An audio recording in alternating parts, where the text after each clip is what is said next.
Portia takot na takot kaya kahit kasambahay na walang kaalam-alam pinapagalitan niya at sinisigawan. Kaya takot na takot nang umalis ito sa harapan niya. Habang si Amira naman ay naiiyak na lang habang iniisip niya ang kanyang nakaraan at sa wakas ay nakapaghiganti na rin sa taong kinatatakutan niya dati.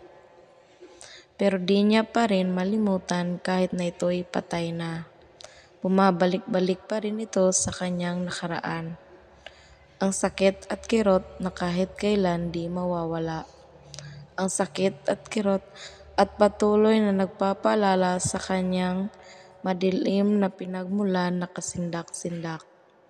Kaya laki ang kanyang pasasalamat na siya ay nakakuha at naligtas sa madilim na kapalaran. Habang si Seb naman ay naalala ang mga panahong kung saan mahina na mahina si Amira. Yung panahong may nagawa siyang di kaaya-aya, lalo na kay Amira. Hanggang sa naisipan niyang pumunta sa simbahan at kumumpronta sa isang pare para may palabas niya ang kanyang gustong sabihin. Na matagal na niyang gustong sabihin kay Amira.